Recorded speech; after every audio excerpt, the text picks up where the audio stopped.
এই যে আমাদের আর্মি ভাইয়েরা, হাতে শুধু অস্ত্র থাকতে হয় না, মাথায় কিছু ঘিলু থাকতে হয়। না বুঝে সংবিধান, না বুঝে স্টেট, বিভিন্ন দেশ থেকে গিয়ে একটু ঘুরে ফিরে কিন্তু অস্ত্রের প্রদর্শনী থেকে কিছু অস্ত্র নিয়ে আসে, আর নিয়ে আইসা মাথায় ঘিলু না থাকার কারণে অস্ত্রটা চালায় জনগণের উপরে। কি অদ্ভুত একটা বাহিনী, কি অদ্ভুত গোয়েন্দা সংস্থা। আপনার মাথার মধ্যে যদি ন্যূনতম কমন সেন্স থাকতো, আপনি আয়নাঘর বানাইতে পারতেন না। ন্যূনতম কমন সেন্স থাকলে এই পরিস্থিতিতে আপনি একাকারের পায়তারা করতেন না। ন্যূনতম কমন সেন্স থাকলে আপনি 5 তারিখে রাজনৈতিক ব্যক্তিবৃন্দকে নিয়ে ওই ধরনের একটি সংকটের মুহূর্তে বাংলাদেশকে ঠেলে দিতে পারতেন না। আপনাদের হেলিকপ্টার দিয়ে শেখ হাসিনা পালিয়েছিল।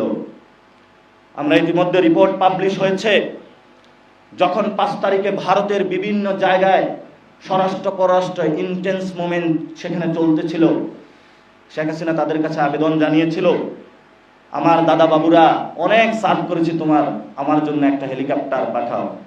দাদা বাবুরা বলল, কি সার্ভ করেছ, নিজের ক্ষমতায় তো থাকতে পারতেছ না, আমি অন্য কাউকে খুঁজে নিব, ন্যাশনালিস্ট ব্যানারের আড়ালে তোমার লাগবে না, সো আমি তোমার জন্য হেলিকপ্টার পাঠাইতে পারবো না।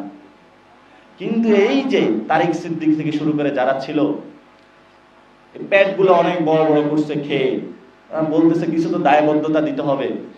আমার জনগণের তেলের টাকা, রাষ্ট্রের টাকা হেলিকপ্টারে করে একটা খুনেই হাসিনাকে তারা ওই দেশে পাঠিয়েছে। ভিডিও আপনারা দেখেছেন না? এগুলো কি বাংলাদেশের মানুষের মনোমগজ থেকে মুছে যাবে? আমরা ইতিহাস বলি নাই। এখন আমাদের সামনে ভয় দেখানো হচ্ছে যে তোমাদেরকে মেরে ফেলবো, আর আমরা তো মরেই গেছি, কিভাবে মারবেন? এখন যদি মারেন তাহলে আপনিও মরে যাবেন, কারণ মৃত মানুষের কবরে ঢুইকা যদি মারতে যান আপনিও কবরে পড়ে যাবেন।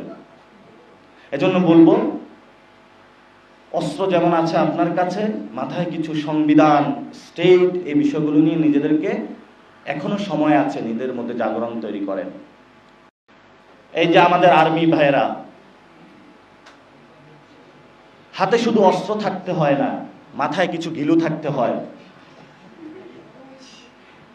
না বুঝে সংবিধান, না বুঝে স্টেট, বিভিন্ন দেশ থেকে গিয়ে একটু ঘুরে ফিরে কিন্তু অস্ত্রের প্রদর্শনী থেকে কিছু অস্ত্র নিয়ে আসে, আর নিয়ে আইসা মাথায় ঘিলু না থাকার কারণে অস্ত্রটা চালায় জনগণের উপরে। কি অদ্ভুত একটা বাহিনী, কি অদ্ভুত গোয়েন্দা সংস্থা। আপনার মাথার মধ্যে যদি ন্যূনতম কমন সেন্স থাকতো, আপনি আয়নাঘর বানাইতে পারতেন না। ন্যূনতম কমন সেন্স থাকলে এই পরিস্থিতিতে আপনি একাকারের পায়তারা করতেন না।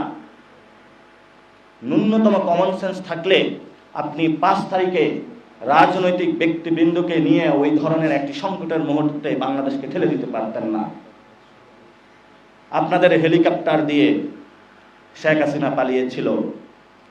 আমরা ইতিমধ্যে রিপোর্ট পাবলিশ হয়েছে, যখন 5 তারিখে ভারতের বিভিন্ন জায়গায় স্বরাষ্ট্র পররাষ্ট্র ইন্টেন্স মুভমেন্ট সেখানে চলতেছিল, শেখ হাসিনা তাদের কাছে আবেদন জানিয়েছিল, আমার দাদা বাবুরা অনেক সার্ভ করেছি, আমার জন্য একটা হেলিকপ্টার পাঠাও। দাদা বাবুরা বলল, কি সার্ভ করেছ, নিজের ক্ষমতায় তো থাকতে পারতেছ না, আমি অন্য কাউকে খুঁজে নিব, ন্যাশনালিস্ট ব্যানারের আড়ালে তোমার লাগবে না, সো আমি তোমার জন্য হেলিকপ্টার পাঠাইতে পারবো না।